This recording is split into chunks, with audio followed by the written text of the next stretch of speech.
It has been 100 days now since Annamalai, the Tamil Nadu BJP president, his rally in Mann and Makkal, which basically translates to my land, my people. Now, the objective was to cover all 234 assembly constituencies in Tamil Nadu. Now, Annamalai is said to have addressed over 100 street campaign meetings during the course of this rally.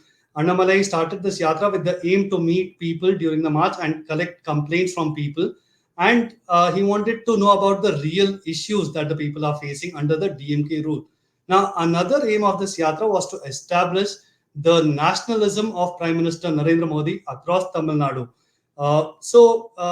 To basically discuss a lot more in detail about what Annamalai has managed to achieve in the 100 days of this Enman Enmakkal Padayatra, I'm joined in by Akishta Nandagopal, who is a renowned personality and there basically needs no introduction, if I may say so as well.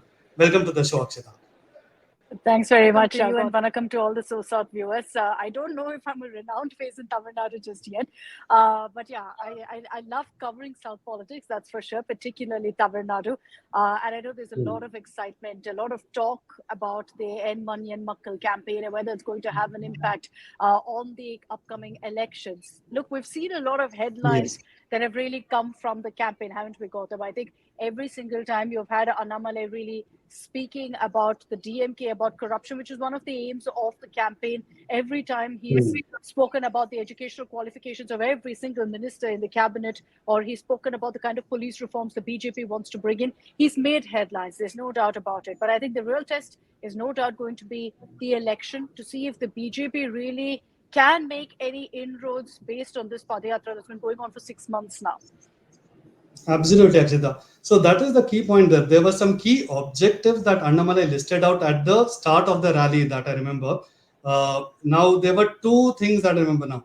One was to project Modi as the Prime Minister and to popularize him in Tamil Nadu. And two, like you said, was to expose DMK's corruption. So how successful do you think he has been in the course of these 100 days in achieving these objectives?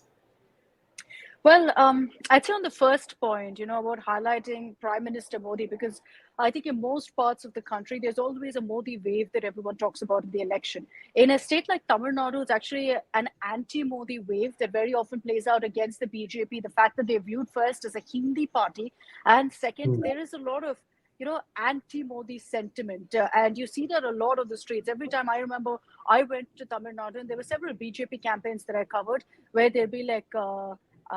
and this was, I think, recently where a prime minister came down for a campaign, and there was a traffic jam because, of course, the convoy was going through. So immediately you had the taxi driver, slamming the prime minister, essentially saying, Modi inga fulla traffic jam panirkanga, which means they say, that the prime minister's created a traffic jam in the city. You won't hear that kind of sentiment as strongly in any other part of the country. So yes, there was very much a need for this kind of campaign. And I think the BJP realized that, look, we need to put the focus, the spotlight on the prime minister's achievements and how much people have really gotten from schemes that the central government has brought in. So there's been a lot of focus on that. But have they really been successful in changing that image?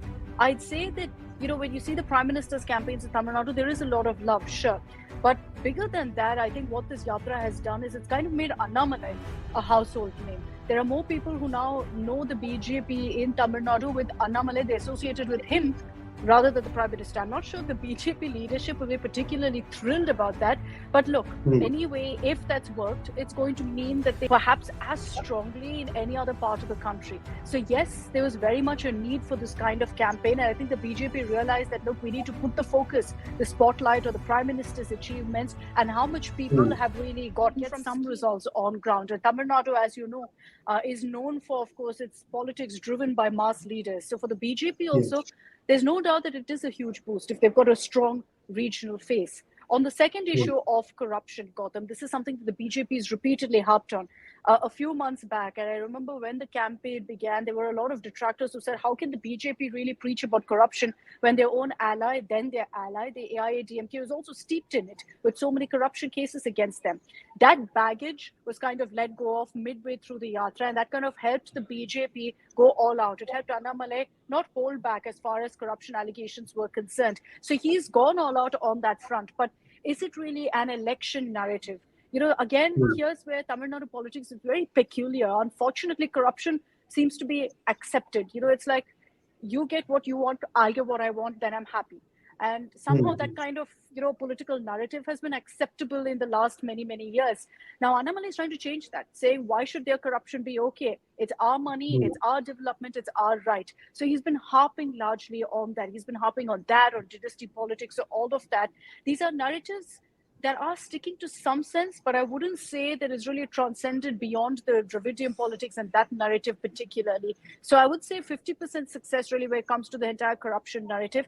As far as the Prime Minister is concerned, somewhere or the other, whether it's through Annamalai or whether it's through Prime Minister Modi, I'd say that initiative perhaps is achieved because you've got the BJP being spoken of a lot more at least. A 50% strike rate, maybe that could be acceptable considering where BJP was when Annamalai started as the BJP state president. But throughout his yatra, it's been a tumultuous period, in a way. He's had to face questions regarding his leadership, his ultra aggressive style of leadership that's been talked about, and the ADMK BJP breakup also happened. And even then, there was talk of whether he will continue, but the BJP has continued to back him. So has this yatra in a way at least cemented his position as the leader who will take BJP forward in the state? I would say 100% yes, because it's done a couple of things for Annamalai Goutam. One is that, yes, like I said, he's become a sort of household name in Tamil Nadu politics. But beyond that, for the BJP, also the central command, I'm sure they've been seeing the images that have come in from the Yatra. They've been seeing all the headlines that have been coming through and seeing that, look, BJP is being talked about. Where does it start? It always starts by creating a narrative, right? By people speaking about you, whether good or bad. Any publicity is good publicity. So in that sense, they've kind of struck the right note there. Having said that, when you talk about really whether this yatra has been a success, I would say yes, it's faced a lot of controversies in the sense that, the AIADMK alliance happened bang in the middle of this yatra. And immediately after that, Annamalai called off his yatra citing illnesses, though there were a lot of questions about whether it was a result of the High Command kind of pulling him up. There was a committee that was formed to look into why this alliance broke, because the BJP knew that because of that, the kind of vote share that they're looking at comes down, especially at a time when the BJP and the Prime Minister saying char so par. They know full well that the numbers from a state like Tamil Nadu really matters. So they did kind of, in a sense, try to understand what really would be the impact of this alliance breaking up and whether an Annamalai can actually fill that hole, a massive gaping hole of an AIADMK leaving your alliance. But it looks like at the end of the day, they've decided to stick by him. Tamil Nadu comes down, especially at a time when the BJP and the Prime Minister saying char so par. They know full well that the numbers from a state like Tamil Nadu really matters. So they did kind of, in a sense, try to understand what really would be the impact of this alliance breaking up and whether an Annamalai can actually fill that hole, a massive gaping hole of an AIADMK leaving your alliance. But it looks like at the end of the day, they've decided to stick by him. Tamil Nadu comes down, especially at a time when the BJP and the Prime Minister saying char so par. They know full well that the numbers, because there's no doubt that the alliance broke up because of the kind of comments that Annamalai was making. So it's essentially because of what he said that the BJP paid the price for that alliance. Then, of course, you have several other controversies, like, many saying that Annamalai isn't really Tamil media's best friend. And he's made that very clear. He hasn't held back. He's made very controversial comments, some say derogatory comments about the media as well, which he's refuted. So that's, of course, another big talking point. So that's turned into a huge controversy before, where you even had a rally being held in Chennai with several senior journalists in Tamil Nadu coming out and saying that, we're going to boycott Annamalai. Wasn't very successful, because I remember I was watching Tamil news the very next day, and again you had Annamalai splashed across the headlines. So it has, yes, been a very rough period, but I think controversies make it a politician, if you will. And in that sense, I think it's really perhaps worked to the BJP's favor also, because you see them always kind of, get into the thick of political controversies, get into the thick of political rows. And that's happening right now in Tamil Nadu. Look at it this way. If there's a political story that breaks in Tamil Nadu, a few years ago, would anyone have cared how the BJP would react? Today, everyone talks about it. Today, everyone kind of puts out what the BJP is saying on any political controversy. That's one of the key elements that Annamalai has actually picked up the void left by the ADMK here. Now BJP has primarily become like they are the real opposition to DMK now, haven't they? That's one of the things that Annamalai has really managed to achieve through this yatra and through the DMK files, the exposés that he's done. Very true. There was a lot of talk, Gautam, about what this alliance breakup would do, and I think the biggest takeaway from it is the fact that the votes that usually go to the AIADMK, the BJP is looking to split that. They're looking to eat into that. What are they trying to create here? They're trying to create a narrative that go away from Dravidian politics, come to us, we're an alternative, which is very interesting because in every other state, it's BJP versus Congress, and then a third party is the alternative. In Tamil Nadu, the BJP is the alternative. So they've been trying to create that narrative. Now, because this alliance broke up, they're now completely distanced from any Dravidian mention, any Dravidianism. So in that sense, it works in their favor. You look at the kind of numbers, for example, our Mood of the Nation survey gives really right now for the BJP. We've given a vote share of about 15%. It's a huge deal for the BJP because if you look at 2019, it was somewhere around 3%. 2014, of course, again, the BJP's numbers weren't the best, but you look at the NDA as a whole, they were at about 18%. That's again a huge jump. So if the BJP wants to kind of replicate that in this year, they will need allies. Forget the AIADMK, but they need smaller parties like the PMK, the DMDK, all of them to join them. And at this point, there's still no clarity on that. So that's going to be another big test for Annamalai. Having said that, they are going to be counting on places like South Tamil Nadu, where the yatra is actually the Prime Minister there. South Tamil Nadu is something they're focusing on a great deal because they believe that that's where they could make some inroads. Soon after the numbers of our Mood of the Nation survey came out, I remember speaking to some of the BJP leadership in Tamil Nadu, and they were wildly optimistic. They were saying that forget 15%. By the end of this yatra, in another few weeks from now, we're counting on our numbers, our vote share going up to about 23 to 25%. So in that case, it's actually going to translate into a couple of seats, right? So they'll perhaps be looking at seats like Kanyakumari as well, which has been something they've held before and then lost in 2019. Alliances will matter because like a Dharmapuri, if you have an Andumani Ramados coming there, that's another number. That's another number for your Charso Par narrative that you're trying to create. So there are bastions that they're looking at. And largely, if you look at how they're viewing this caste-based, region-based, with the Prime Minister there, South Tamil Nadu is something they're focusing on a great deal because they believe like they're trying to eat into the AIADMK vote bank largely. Right. And the true test of this Mann and Makkal padayatra comes right now after, now that it's going to conclude after PM Modi's rally. The next few months are going to be really crucial for Annamalai, isn't it? As he looks to shore up alliances of any sorts with the regional parties if he can, and really shore up the numbers. How crucial will these 2 months be leading into Lok Sabha elections, or is it going to be just looked at, okay, fine, we've achieved the 15 to 20%, that is good enough, and we are going to look at the bigger picture in the long run, where we are going to target the 2026 elections and build from there. What do you think is going to be the real target for Annamalai here?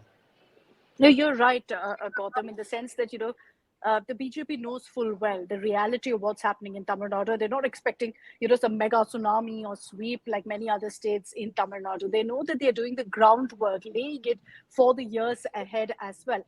Expectations wise, look, I think after this yatra, they're building the right momentum and they know that. But they're going to have to keep it sustained. It's easier when you're in a yatra because every day you're having the chance to speak. Every day you're attracting these crowds.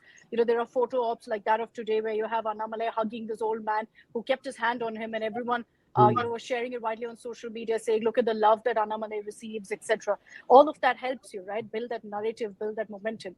What happens when the yatra gets over? How do you still stay relevant? How do you still travel to every single part of Tamil Nadu and keep that buzz going? I think that's where the real challenge lies. And of course, as I mentioned, and as you rightly pointed out, it's about alliances. The BJP can try to go solo, sure, but time and history has shown that for the BJP, when they stitch up this kind of a Mahagathbandhan, if you will, in Tamil Nadu, it's actually worked in their favor. The DMDK under Premalata Vijayakant, the PMK under Anbumani Ramados, the OPS, TTV faction, the AMMK, if all of them come together, it will help a great deal for the BJP. The fact that it hasn't happened just yet, I must say, is a tad bit surprising. Talks are still underway reportedly, but remember that these regional parties also have an option in the AIADMK now. So it's going to be Yes. AIADMK or BJP. So that's a tough one really for Annamalai to work out. Look, he's a crowd puller because of his speeches. He's someone who's proved repeatedly that he knows the right things to say that will trigger that spark that everyone will get talking about. But is he a great Mm. political strategist? That's where, of course, this test will really prove to be one that Annamalai will have to prove himself, not just to the BJP High Command, but also to prove that he has what it takes to take this party forward going into the next assembly election as well.